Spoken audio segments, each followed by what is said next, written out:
सभी को जय श्री कृष्णा। विष्णु भगवान की जय। पुरुषोत्तम मास महात्म कथा अध्याय 6 में श्री विष्णु जी और श्री कृष्ण जी का संवाद हमने सुना।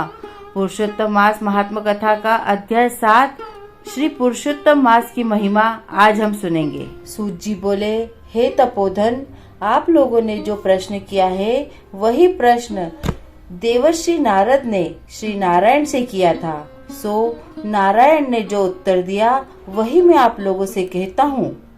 देवर्षि नारद जी बोले, विष्णु ने अधिमास का अपार दुख निवेदन करके जब मौन धारण किया तब हे बद्रीपते श्री पुरुषोत्तम ने क्या किया, सो इस समय आप हमसे कहिए।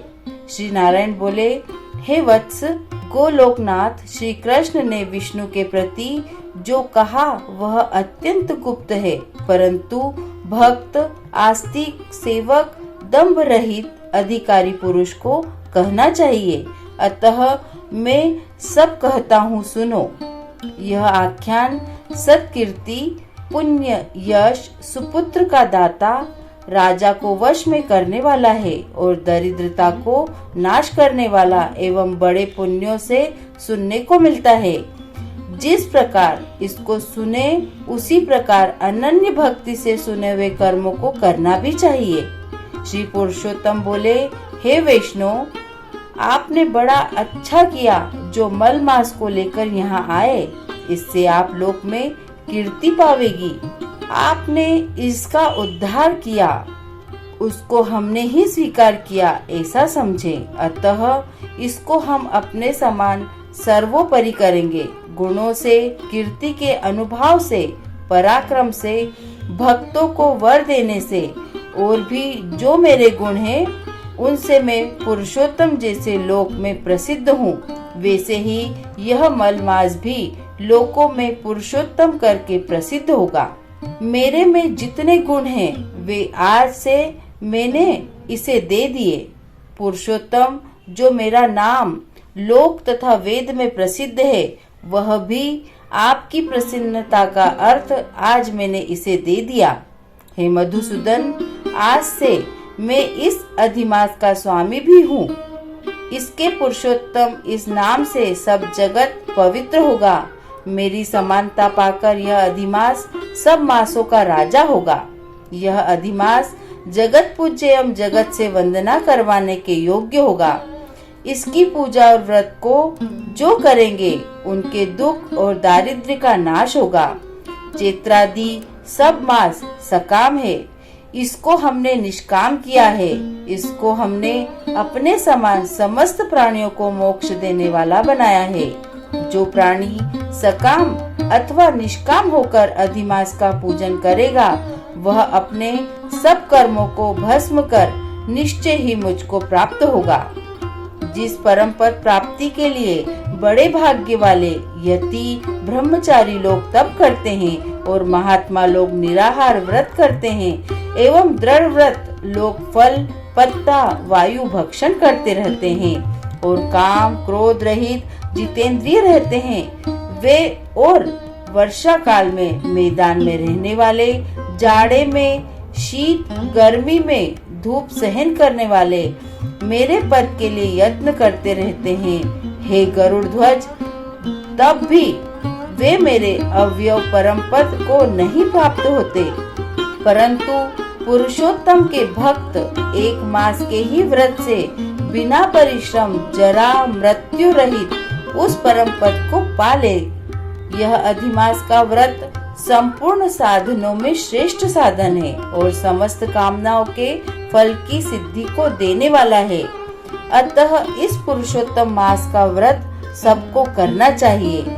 हल से खेत में बोए हुए बीज जैसे करोड़ों गुना बढ़ते हैं, तैसे मेरे पुरुषोत्तम मास में किया हुआ पुण्य करोड़ों गुना अधिक होता है। कोई चातुर्मास आदि यज्ञ करने से स्वर्ग में जाते हैं, वह भी भोगों को भोग कर पृथ्वी पर आते हैं, परंतु जो पुरुष आदर से विधि पूर्वक अधिमास का व्रत करता है वह अपने समस्त कुल का उद्धार कर मेरे में मिल जाता है। इसमें कोई संशय नहीं है। मुझे प्राप्त होकर प्राणी पुनः जन्म मृत्यु भय से युक्त एवं आदि व्याधि और जरा से ग्रस्त संसार में फिर नहीं आता, जहाँ जाकर फिर पतन नहीं होता, सो मेरा परम धाम है। ऐसा जो वेदों का वचन है वह सत्य है, असत्य कैसे हो सकता है? यह अधिमास और इसका स्वामी मैं ही हूँ और मैंने ही इसे बनाया है। और पुरुषोत्तम यह जो मेरा नाम है सो भी मैंने इसे दे दिया, अतः इसके भक्तों की मुझे दिन रात चिंता बनी रहती है। इसके भक्तों की मनोकामना को मुझे ही पूर्ण करना पड़ता है। कभी कभी मेरे भक्तों का अपराध भी गणना में आ जाता है, परंतु पुरुषोत्तम मास के भक्तों का अपराध में कभी भी नहीं गिनता। हे विष्णु, मेरी आराधना से मेरे भक्तों की आराधना करना मुझे प्रिय है। मेरे भक्तों की कामना पूर्ण करने में मुझे कभी देर नहीं हो जाती, किंतु मेरे पास के जो भक्त हैं उनकी कामना पूर्ण करने में मुझे कभी भी विलंब नहीं होता है। मेरे पास के जो भक्त हैं वे मेरे अत्यंत प्रिय हैं। जो मनुष्य इस अधिमास में जप दान नहीं करते वे महामूर्ख हैं, और जो पुण्य कर्म रहित प्राणी स्नान भी नहीं करते एवं देवता तीर्थ द्विजों से द्वेष करते हैं, वे दुष्ट अभागी और दूसरे के भाग्य से जीवन चलने वाले होते हैं। जिस प्रकार खरगोश के सिंह कदापि नहीं होते, वैसे ही अधिमास में स्नान आदि न करने वाले को स्वप्न में भी सुख प्राप्त नहीं होता। जो मूर्ख मेरे प्रिय मल मास का निरादर करता है और मल मास में धर्माचरण नहीं करता, वे सर्वदा नरकगामी होता है। प्रति तीसरे वर्ष पुरुषोत्तम मास प्राप्त होने पर जो प्राणी धर्म नहीं करते वे कुंभीपाक नरक में गिरते हैं और इस लोक में दुख रूप अग्नि में बैठे स्त्री पुत्र पौत्र आदि को से उत्पन्न बड़े भारी दुखों को भोगते हैं।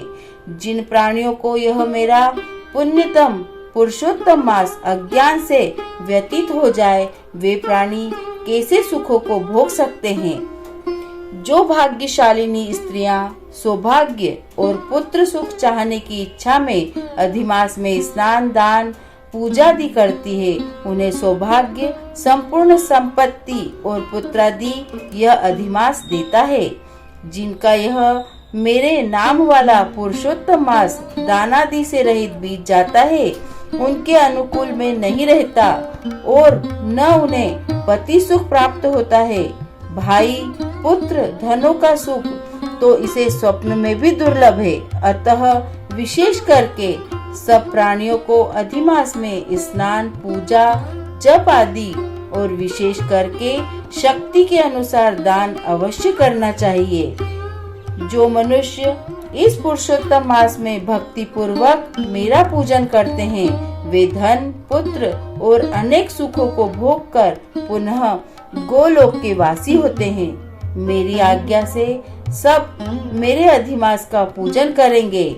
मैंने सब मासों से उत्तम मास इसे बनाया है, इसलिए अधिमास की चिंता त्याग कर हे रमापते, आप इस अतुलनीय पुरुषोत्तम मास को साथ लेकर अपने वैकुंठ में जाओ।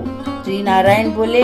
इस प्रकार भगवान श्री कृष्ण के मुख से रसिक वचन श्रवण कर विष्णु अत्यंत प्रसन्नता पूर्वक उस मल मास को अपने साथ लेकर नूतन जलधर के समान श्याम भगवान श्री कृष्ण को प्रणाम कर गरुड़ पर सवार हो शीघ्र वैकुंठ के प्रति चल दिए। इति श्री पुरुषोत्तम मासे महात्म्ये सप्तो अध्यायः।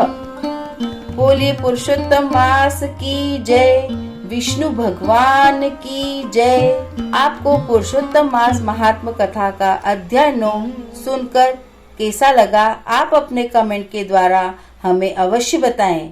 यह कथा पसंद आने पर लाइक और शेयर जरूर करें। ऐसी ही धार्मिक और प्रेरक कहानी सुनने के लिए हमारे चैनल संस्कार कथा चित्रण को सब्सक्राइब कर ले, ताकि हमारा अगला वीडियो आप तक पहुंच सके। हमारा नेक्स्ट वीडियो अध्याय 8 में देवी द्रौपदी की कथा सुनेंगे।